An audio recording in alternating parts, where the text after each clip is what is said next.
Ahoy, everyone. This is David Eugene Perry, and once again with a dear friend and colleague, someone that I was lucky enough to meet during the dark days of COVID, my co-host for The Great Pause, the one and only syndicated columnist and techish herself, Jennifer Jolly. Jennifer, welcome to the Zoom room.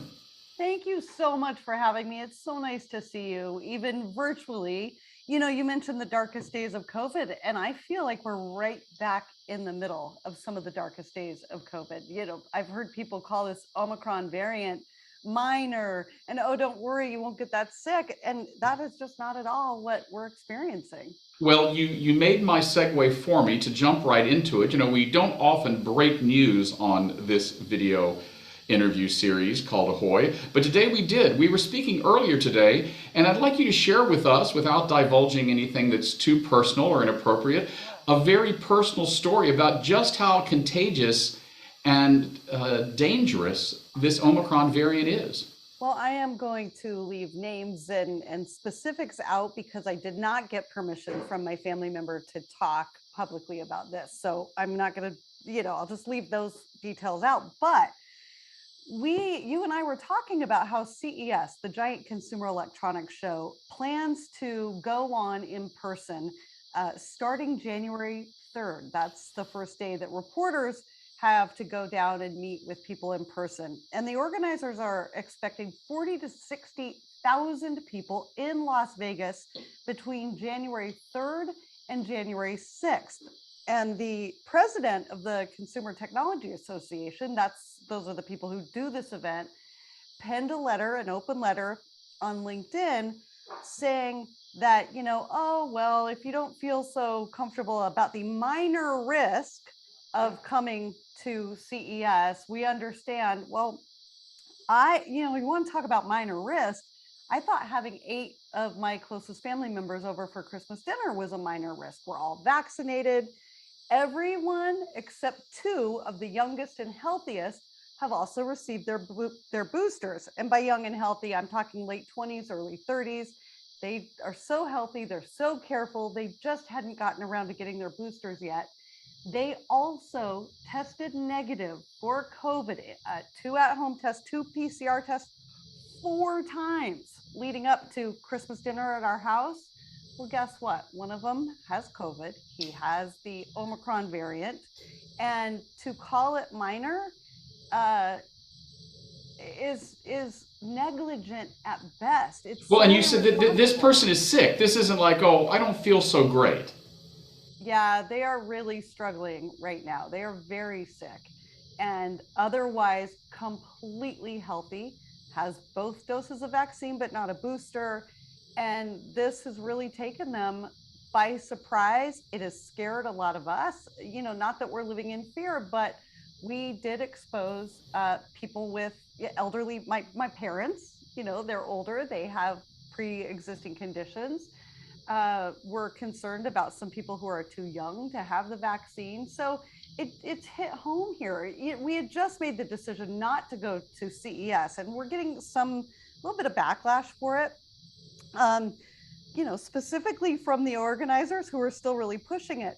But David, 4 negative tests in the 7 days prior to Christmas, and still someone has COVID and exposed us all. So we're Right, in and quarantine. here's the deal. I mean, to your point, it isn't just about us, it's about our community. Alfredo and I, at the moment, are taking care of a 90-year-old gentleman, and we've had friends say, oh, why don't you come over this week, do this, and we're like, no. And they say, oh, well, we're all vaccinated. And I'm like, you understand, we're vaccinated and boosted too, but this is not about us. This is about a responsibility to someone else who's much more vulnerable than we are. I just don't understand the cavalier attitude that I'm seeing around the community. Just this week, we personally know of 6 people who just assumed, oh, we're okay, vaccinated and boosted, and they've come down with COVID. Some are sick, some didn't even know they had it, but my point is they could pass it on to other people. So just for extra safety, Alfredo and I are being tested again tomorrow, and that's the message that I wanted to get across. People need to be careful and test and mask. What do you want people to know? I want to say, if you haven't gotten a vaccine, if you're vaccine hesitant for whatever reason, please go get a vaccine. If you haven't gotten your booster yet, please go get your booster. We are so hopeful that the only reason that we didn't get it is because we've all had our boosters, and maybe, just maybe, the only person to get really sick is the one without the booster. I also just feel like, here we are again. And the more people, we're sick, we're putting so many other people at risk. Like, can't we just learn and move into 2022 by learning from our mistakes and being better humans living in these communities? Like, can't we just take care of each other better? And that means this isn't about me getting sick. It's about my impact on people around. So you asked me a short question and I give you a very long answer. No. Well, you know, having dealt with me now for a while, that I always quote my grandmother, and you said, wouldn't it be nice if people could just be nice? And I always remember what she said: if ifs and buts were candies and nuts, we'd all have a Merry Christmas. But this has not been a very Merry Christmas for a lot of people. I mean, in our last few minutes, tell me what advice you would give to people who just think, well, I'm careful already. This Omicron thing is as contagious as measles, and the article in the San Francisco Chronicle the other day brought it home. If you can help not getting this, you don't want to get it, because also the risk of long COVID. Talk to me a little about that. My mom was just showing me an article. She's a retired nurse, and she was just showing me an article. This is backed by science. We've now had a year plus to study this. This isn't just a theory. But, COVID can embed the way chickenpox is coming out and shingles in people later, or the herpes virus. These viruses can embed in your brain, in your heart. There are long-term impacts that so many people are suffering. And if you know a healthcare worker personally, then you know somebody who is suffering by sheer exhaustion right now. There are a lot of healthcare workers in our family. They are exhausted. They can't deal with any more death. And just, really, I just hope that, my hope, we always talk about New Year's resolutions and what we're thinking of going into the new year. My hope is just that we can leave the politics aside and just really start taking better care of each other. And what would you like to say to your colleagues at CES, both the leadership and those who are still going? And we were just in Las Vegas 2 months ago, and I got to tell you, rules are one thing, but what is it they say? What happens in Vegas stays in Vegas. The regulations were not as tight as I would have liked, and that was before Omicron. Yeah. If that convention we went to is being held now, we wouldn't have gone. Yeah, the organizers are saying that, hey, mask mandates. Okay, anyone who's been to an airport, half the people have their masks pulled down under their nose. They're not giving any kind of safe space.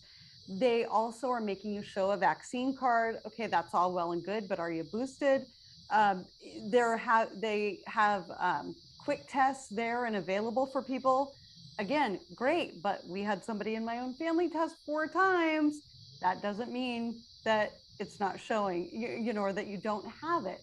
So I have a very dear colleague who makes most of their money at CES. They cannot afford to not go. So it's for those people, I hope that they have really great N95 masks. I want to just say, I'm so sorry. And I've already said this, and I've been sending texts back and forth.